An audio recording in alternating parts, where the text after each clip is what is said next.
Okay guys, welcome to episode 10 of the Maxi Micra ZX9R build. As you can see, the vehicle is outside now. I've moved it out of the garage, a big puddle of transmission fluid that was on the floor. There's a lot more wiring on the floor, and as I told you before, the last episode, I'd cleaned up all the wiring. This is more stuff that's been taken out of the car, and I'm not done yet. As you can see, there's the starter motor cables and all the relays and everything like that. It's all been taken out. It's not needed apparently because there's no engine in it. So, well, no micro engine. So all the micro stuff and all the ignition and accessories wiring has been taken out because it just isn't needed. Now, as you can see here, this is the main cable coming from the battery. So the battery's in the boot. Again, this is going to be shortened back to the original join here. And this cable is going to be got rid of. It's not going to be needed because the motorcycle battery is going to sit in here next to the fuse box. I'm not entirely sure if any of these fuses or relays are actually needed, but I can't, well, I'm going to strip it apart at a later date. It's getting quite late now, and I've been on this since this morning. But I'm going to eventually strip this down to its bare components, so that I can see exactly which fuses and relays are being used and then put them in a separate housing, get rid of everything else that's not needed. Again, if it ain't needed, it ain't needed. What I've done is all the cables that were routed through here have been taken out. This is some new conduit that I put under there as a rock guard for the wiring. For the headlights. So this wiring comes down here and goes to the there is a headlight relay in there and then goes to the back of the headlights. That sits up there like that. And then I've run some new conduit. The old conduit's down here with the old tape and stuff. It was knackered when I pulled it off. So that's this this side here. If we then move into the car, you can see the other pile of wires that I've taken out. And that's new other wires other than the stuff I took out in the last video. This is more stuff that's not needed. Again, this is all your ignition circuit, charging circuit, all of the extraneous wiring that just is not needed. So there's a lot of stuff in there that splits power from one side of the car to the other for different circuits that just isn't necessary. We don't need it, and all of the ignition key circuit and everything's gone as well. If we move up here to the seat, you can see up here from the indicator stalks and the wiper stalks, the loom that we have comes round underneath the steering column. You see the fuse box is now mounted on the other side there with a bolt going through it. Again, that fuse box and splitter, if you like, has relays in it, or had relays in it. It's only being used currently as it's housing some of the fuses for the system, and it's used as a bypass for some of those circuits. As soon as I find out which of the fuses, because again I'm going to take that apart as well, which of the fuses is used for wipers, which one is used for lights, that box will be got rid of as well. All that we'll need is this little fuse panel down here. I'll probably end up putting another one underneath it with different rated fuses in. This one at the moment is for purely at the minute for wipers. That's all. There's two power cables coming in. Because that's what the original relays had, which two power supplies coming in from the battery to two separate fuses, and then two feeds coming off to the relay, and so that's what I've replicated here with a relay that's just under here. There's a relay just there, which is fixed to the underside of the bracket there. So that's the wiper relay, and the power comes from the switched side of the battery master. So there's now no key at all for the car. All it has is the battery master switch. So battery master switch, clunk, take the battery master key out, and the car's completely immobilized unless somebody has a key with them, which is unlikely. But that's the key at the minute. Turn that on, everything lights up. Turn it off, nothing works.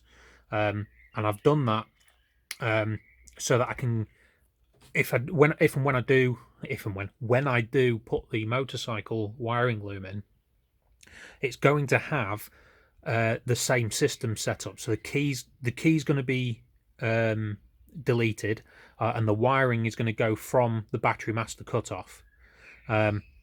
And obviously that's for safety reasons. If your car sets on fire on a track day or whatever, or there's an electrical fire that you need to cut off, or the engine's running and you're unconscious and it needs to be cut off from the outside, that switch there is usually cable pulled from the outside, and I've got a cable in there to plumb up to the outside as well.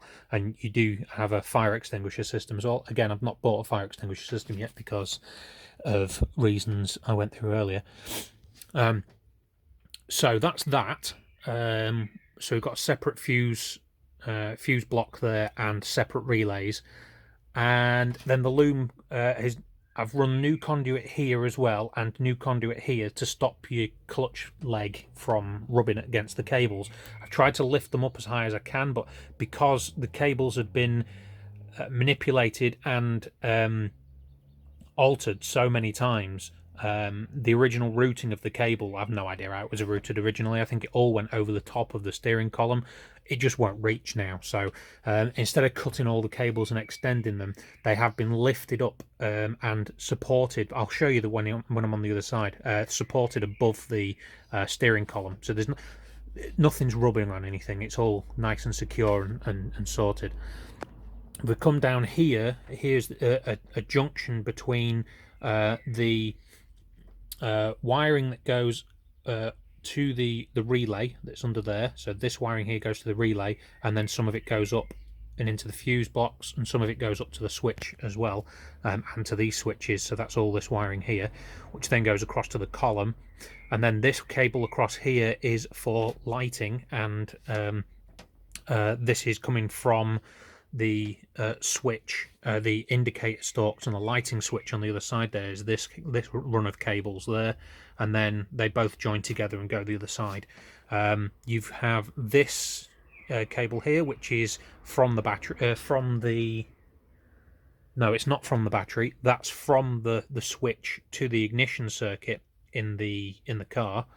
So that powers the original ignition circuit, which then comes through power supply again this way into all the switches and the distribution block up there.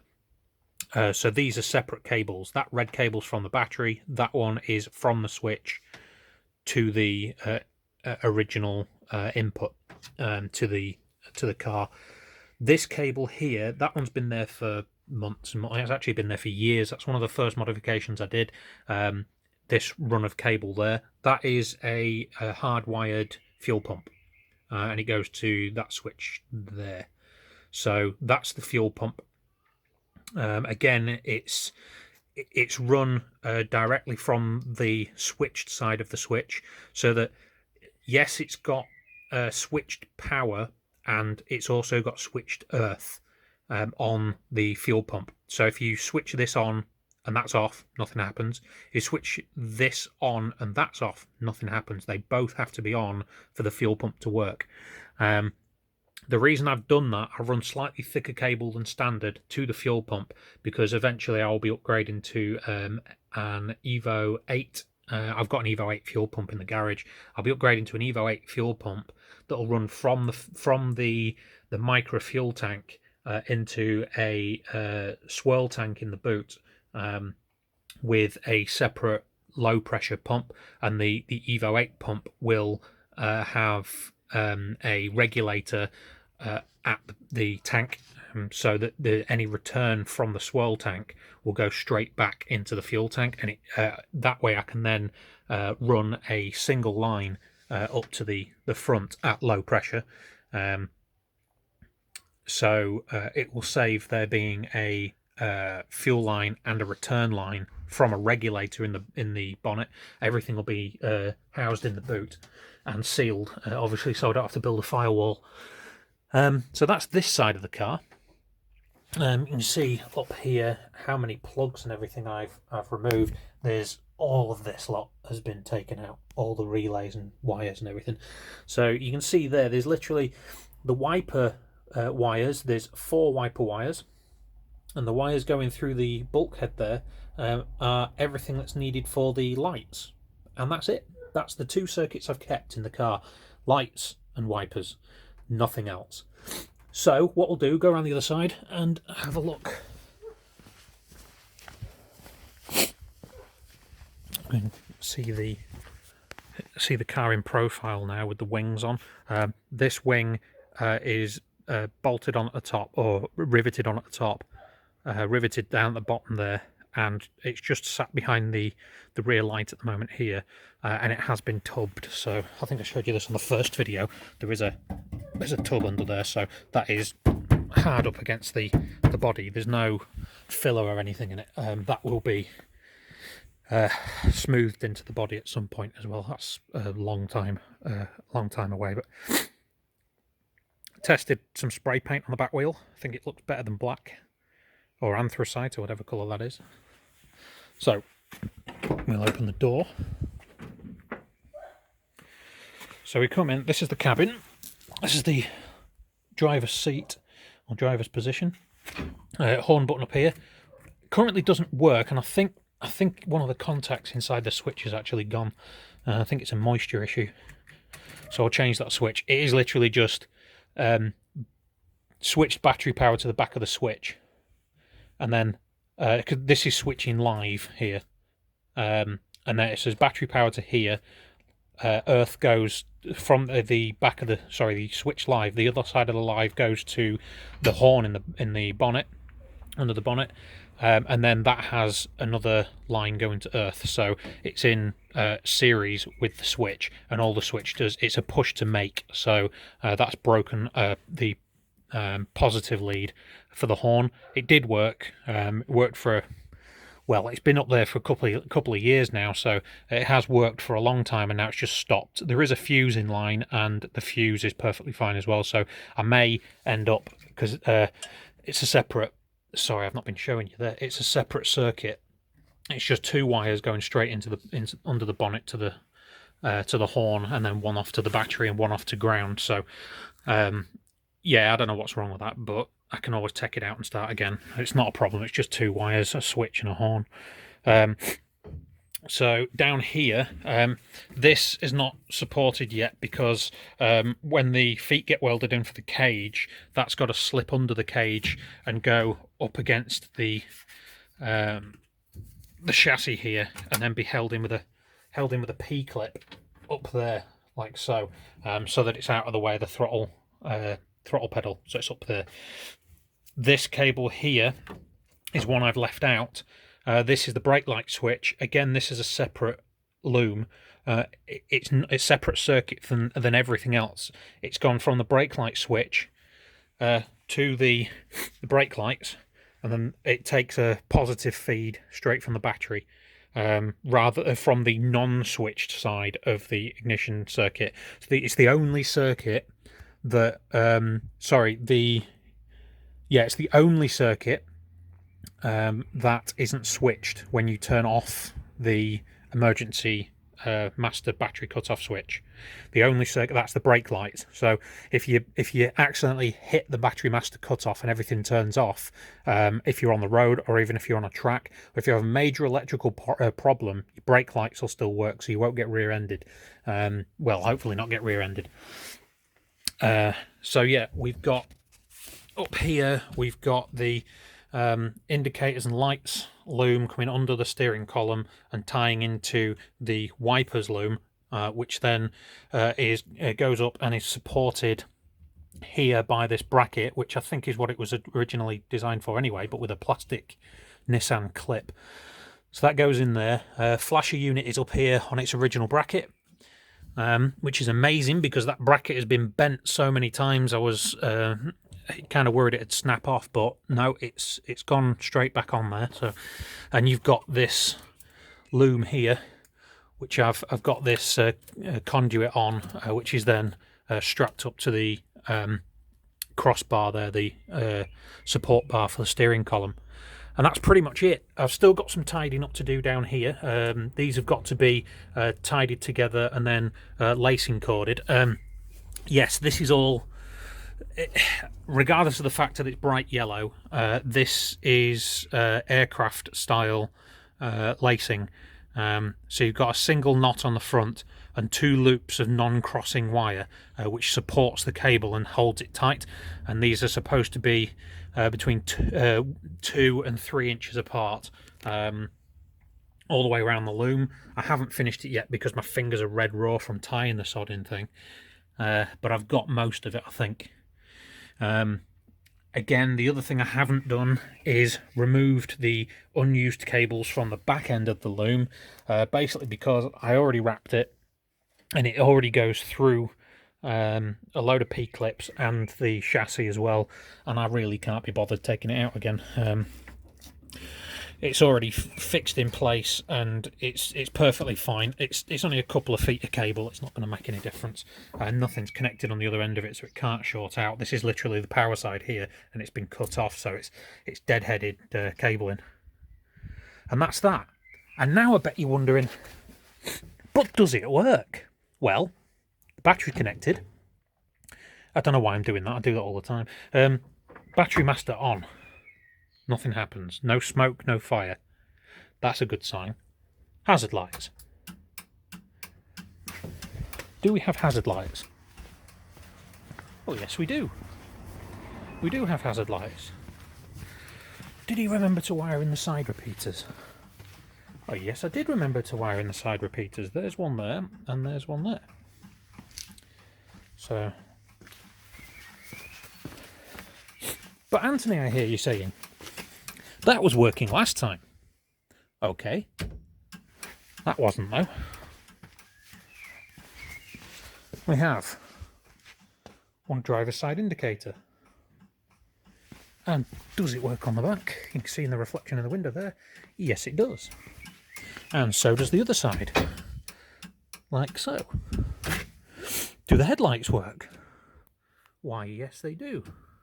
Dipped beam and main beam. And one thing I never checked was the side lights. Yes. And even the side lights work as well. And yes, the tail lights work. And even the number plate lights as well. So that's all good. But does the fog lights work? Yes, it does. Yes, it does. So we'll turn all that off. But do the wipers work? Well, yes, they do. Fast, medium, intermittent. When you're ready, in your own time, carry on.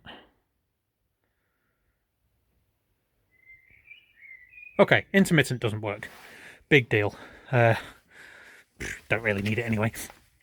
And then I've got push to wipe as well. That doesn't work because it's been disconnected. Again, we've got a standalone wash pump over there, so I can wet the windscreen as much as I like without the wipers on, and then just use the push to wipe them once. I hate it when you've got fluid on the windscreen.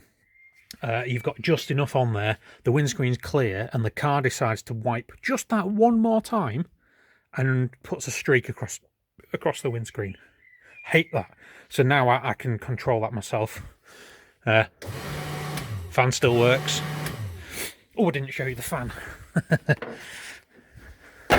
Not that I'm getting excited or nothing, but a lot of work gone on today, and it's all working, which is not surprising really, considering my qualifications and my profession. It should bloody work. Right, this is as it was before. The fan was mounted straight forwards and backwards, pointed at the heater matrix that was mounted on the wall there, on the firewall. What I've done, I've taken a note out of the book of Paul Skinner, who has a hill climb Micra, and mounted this one where he has his, which is up on this bracket up here, and then all I need is a heater source here. Now, whether that be the heater matrix with some extension pipes sat here, not a problem, I can do that. Or whether it's an electric system that's just a heated core that sits in front of that fan, again, not a problem.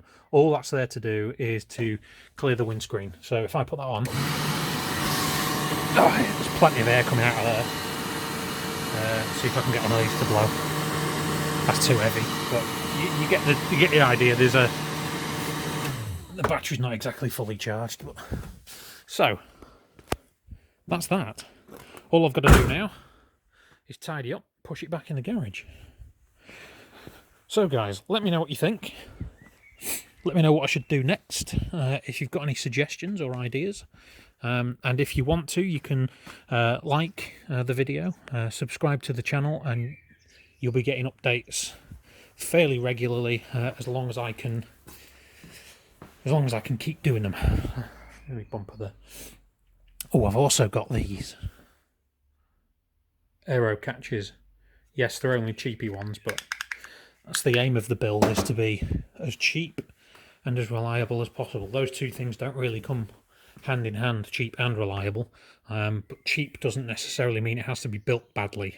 Cheap just means you may have to alter your design a little bit to accommodate the quality of the products, which again, not really a massive issue. It's not going to be a show car or perfect.